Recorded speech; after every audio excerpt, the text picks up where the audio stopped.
আমার মা এখন আমার মাথায় তেল দিয়ে দিচ্ছে। আমাদের বাড়িতে নারকেল তেলের কোটো দেখ, এই একটা সবেতে একটু একটু করে তেল ছিল, দিয়ে মা সবগুলো থেকে একটু একটু করে এক ডিব্বা তেল হয়ে গেছে, সবগুলো থেকে একটু একটু করে। তুই মা বলছে হ্যাঁ রে মোনা, জন্মদিন তো বুনির, বুনি আমার মাথায় তেল দেবে, আমি তোর মাথায় কেন তেল দেবো? আমাদের এটা ভাবার কথা। আমার বুনির জন্মদিনে এখনো 1 মাস দেরি, কিন্তু আমরা এখন থেকে লাফাই, কারণ আমার বুনি যে আমাদের মধ্যে এসেছিল, আমাদেরকে উদ্ধার করে দিয়েছে, সেটাকে ফিল করেছে। যে বুনি তুই হেলো ফেলো নোজ রে, তুই আমাদের বিশাল ডিমান্ডিং, ওই জন্য বোঝাতে ফিলটা দিতে আমরা 1 মাস আগে থেকে লাফাই। আমাদের বেশ ভালো লাগে, আনন্দ হয়। এই যে বুনি জন্মদিন চলে গেল, তারপর আমার জন্মদিন এখন 1 বছর, বুনি জন্মদিন চলে গেলে আমি আমার জন্মদিন নিয়ে পড়বো। মায়ের জন্মদিনটা ভুলে গেলি? ও আমার মায়ের জন্মদিন, হে ভগবান আমাকে তুমি ক্ষমা করে দাও, এবারের মতো ভুল হয়ে গেছে। বুনির পরেই আমার মায়ের জন্মদিন, বলছি ব্যাংক থেকে আমার নামটা কাটিয়ে দিয়ে আমি অক্ষম। মা এখানে বিটের জুস করেছে, খেয়ে নি। কলার খোসাগুলোকে রেখেছে, মুখে মাখবো বলে মেখে নি এখনই। আজকে আমি এই রডটা কিনে নিয়ে এসেছি, এর ওপরে রেখে মায়ের জামা কাপড় রাখা হবে।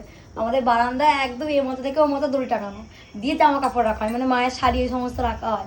আমার আলমারি ছিল একটা, আমি ওয়েলেক্সে বিক্রি করে দিয়েছি। দুদিকে আলমারি রাখাও একটা ছিল, সেটা ওয়েলেক্সে বিক্রি করে দিয়েছি। আমি এরকম কাজ বহু করেছি, মায়ের কাছে প্রচুর বকানি খেয়েছি। যখন খদ্দের নিতে এসেছে তখন বাবা জানতে পেরেছে আমি বিক্রি করে দিয়েছি। বকানিগুলো তো আস্তে আস্তে শোধ করতে হবে, তাই আমি রডটা নিয়ে এসেছি যাতে মজা কাপড়টা রাখতে পারে। কালকে মাঝে আম তেলটা বানিয়েছে, সেটা এখন বলছে মনে হয় রোদে দে, তাহলে আমগুলো একটু মজবেও আর তেলটাও ভালো থাকবে। আম তেল এখানে রোদে দিয়ে দিয়েছি। আমাদের জলখাবারে খাওয়ার জন্য এই স্মুদিটা বানিয়েছি। মা দেখছে আলু ভাজা দিয়ে আম তেল দিয়ে জব জবে এখন মুড়িটাকে মাখিয়েছে, তাই মা স্মুদিটা পরে খাবো, আলু ভাজা দিয়ে 2 গাল মুড়ি খায়।